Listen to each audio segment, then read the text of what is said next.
ماں اس کے جذبات کا خود اظہار کر رہی ہے، باپ کرے گا، اسی طرح ہمارا آسمانی باپ جب اس کے حضور جھکتے ہیں تو روح القدس ہماری شفاعت کرتا ہے. ہمارے پاس لفظ نہ بھی ہو تو روح القدس ہمارا اندر خدا کے سامنے پیش کر دے کہ یہ کیا کہنا چاہتا ہے، اس کی کیا خواہش ہے، کیا چاہتا ہے.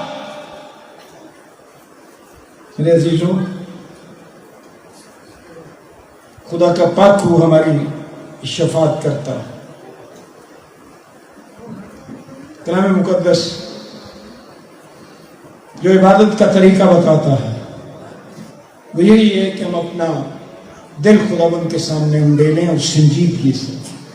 خدا کا خادم چارلس سپرجن جو ہے بہت بڑا خدا کا خادم ہے، اس نے کہا تھا کہ روح کی شفاعت ہماری اپنی سمجھ سے بالا تر ہے. ہم روح کی شفاعت کو نہیں سمجھ سکتے کیونکہ وہاں لکھے ہم نہیں جانتے کہ کس طرح دعا کرنی چاہیے، اور روح ہمارے خاطر آہیں بھر بھر کر دعا کرتے ہیں. چارلس سپرجن کا کہنا ہے کہ روح کی شفاعت ہماری اپنی سمجھ سے بالا تر ہے اور خدا کے سامنے ہمارے دلوں کی گہری خواہشات کا اظہار کرتی ہے. روح کی شفاعت جو ہے وہ ہمارے دل کا یا ہمارے دلی خواہشات کا خدا باپ کے سامنے اظہار کرتی ہے. روح میں عبادت کرنا کسی خاص طریقے یا کاملیت کے بارے نہیں ہے، بلکہ حقیقی جذبے اور خدا کے ساتھ تعلق کے بارے میں. جان پائپر نے ایک مرتبہ کہا تھا کہ عبادت کا باطنی جوہر، اس کا نچوڑ اندر سے باطن سے یہ ہے کہ خدا کو صحیح معنوں میں جانے اور پھر دل سے اس جاننے کے علم کا جواب دے. جب آپ خدا کو جانتے ہی نہیں تو کس کی عبادت کریں؟ انجانے خدا کی. سنیے ذرا کلام مقدس میں کیا لکھا تھا. 22ویں آیت سب نے ہم نے پڑھا تھا جب پہلے دوسری تلاوت کی تھی. یونا رسول کی معرفت خداوند کی انجیل 4 باب 22ویں آیت میں لکھا ہے، تم جسے نہیں جانتے اس کی پرستش کرتے ہو. ہم جسے جانتے ہیں اس کی پرستش کرتے ہیں. اگر ہم خدا کو اس طور سے جانتے ہی نہیں جس طور سے کہ وہ چاہتا ہے کہ ہم جانیں، تو ہم کس کی پرستش کریں، کس کی عبادت کر رہے ہیں؟ پہلے روح القدس کے وسیلے خدا کو جان. اب تیسری بات جو آپ کے سامنے رکھنا چاہتا ہوں، سچائی سے عبادت کرنا. خدا روح ہے اور ضرور ہے کہ اس کے پرستار روح اور سچائی سے پرستش کریں. سچائی سے عبادت کرنے میں ہماری عبادت کو خدا کا کلام اور اس کی فطرت کی سچائی کے ساتھ ہم آہنگ کرنا شامل ہے. خدا کا کلام اور اس کی فطرت کی سچائی کے ساتھ ہم آہنگی جو ہے یہ عبادت کا لازم حصہ ہے. مطلب یہ کہ ہماری عبادت کی بنیاد خدا کا کلام ہو جو اس حقیقت کی عکاسی کرتی ہے کہ خدا کون اور اس کے احکامات کیا. یاد رکھیں، سچائی ہماری عبادت کو مستند بنا دیتی ہے، پکا کر دیتی ہے اور سطحی ہونے اور گمراہ ہونے سے روکتی ہے. میں نے پہلے بھی ذکر کیا، چونکہ ہماری عبادات میں وہ سچائی اور سنجیدگی نہیں ہے، اسی لیے تو ہم گرجا گھروں میں عبادت کے دوران ڈانس، اچھل کود، شور شرابہ اور سنجیدگی کہیں نام کو بھی نہیں ملتی. یہ کون سی عبادت ہے؟ کیونکہ ہم نے دراصل نہ سچائی کو جانا، نہ خدا کو جانا، نہ اس کے کلام کو جانا کہ وہ چاہتا کس طرح کہ ہم اس کی عبادت کریں. 145واں زبور اور اس کی 18ویں آیت اگر آپ دیکھیں